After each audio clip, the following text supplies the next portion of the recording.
Selamat datang di Kitab Mawas Diri. Jangan pernah lupa diri, dan jangan pernah lupakan dari mana dirimu berasal. Pembahasan kita kali ini yaitu misteri tentang keris setan kober. Begitu banyak mitos mengenai ilmu gaib yang berkeliaran di Indonesia. Bahkan saking kentalnya pemahaman soal mistis, ini kiranya Indonesia menjadi negara yang kaya akan budaya mistis. Salah satu kepercayaan mistis ialah erat kaitannya dengan keberadaan benda pusaka, seperti keris setan kober salah satunya. Setan kober diyakini ada pada masa Brawijaya 1 hingga 4 tahta, zaman di mana manusia dan makhluk tak kasat mata atau makhluk halus saling berkomunikasi secara bebas. Wahyu di zaman para dewa menjadikan masa waktu itu disebut kejawen Jawi yang mengedepankan makna keluhuran bagi umat manusia. Perjalanan Pulau Jawa sejak zaman Sang Hyang Bango, seluruh peradaban manusia pada masa itu terbagi menjadi 3 golongan: manusia, lelembut, dan siluman. Dari seluruh golongan ini, airnya terpecah menjadi 2 bagian, yaitu aliran putih dan hitam. Kisah terbaginya golongan ini pada akhirnya mendatangkan peperangan hingga turun sampai ke zaman di mana Wali Songo dilahirkan.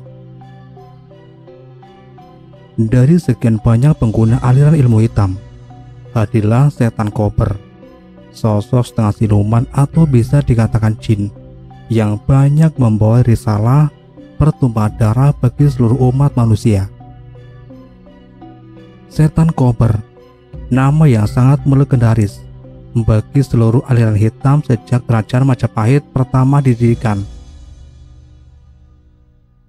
Dikatakan ilmu kesaktian beliau belum pernah terkalahkan oleh siapapun, juga pada masa kejayaannya. Setan kober telah menunjukkan pada dunia bahwa dirinya pernah menjabat sebagai guru besar 7 aliran sekaligus selama 473 tahun lamanya. Asal-usul setan kober terlahir dari seorang Banaspati Agung di zaman Purwacarita 10 bernama Raja Lautan, berasal dari keturunan siluman bangsa api, di mana kejayaan Alexandria Agung sebuah kontemplasi yang misteri dilakukan. Ternyata setan kober mempunyai tempat tinggal selayaknya manusia pada umumnya, yaitu dalam hutan Panji, perbatasan antara Cibogo Benda Kerep. Pemahaman ini juga pernah tersirat dalam bukunya R.A. Sula di Dingrat 10 yang berjudul Baba Tanah Cirebon. Bercerita tentang rumah setan kober. Hampir keseluruhan bangunannya terbuat dari tulang belulang binatang dan manusia, dan di belakang rumahnya berdiri kokoh satu pendopo yang terbuat dari beraneka macam tulang: macan, kujang, kerbau, dan singa.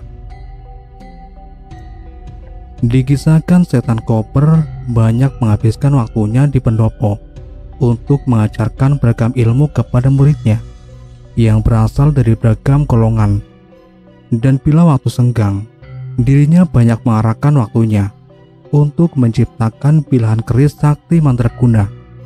Dan konon katanya, hingga saat ini keris setan kober banyak dimiliki penganut ilmu gaib. Keris asli buatan tangan setan kober ia berikan pada Pangeran Arya Panangsang sebelum dirinya terbunuh oleh Cakatingkir pada Perang Gerilya Indonesia. Akhirnya, keris ini diberikan kepada Pangeran Diponegoro dan baru muncul kembali setelah sekian lama menghilang di tahun 2007. Kini keris ini masih dilestarikan sebagai sarana derajat dalam pemilihan seorang pemimpin. Di masa Raja Jawa, nama setan kober selalu disebut-sebut sebagai orang nomor 1 di dunia persilatan.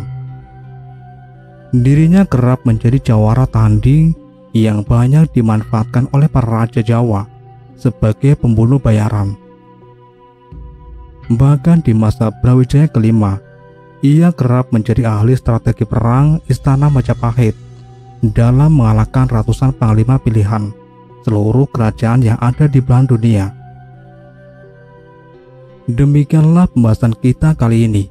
Sampai jumpa di pembahasan selanjutnya.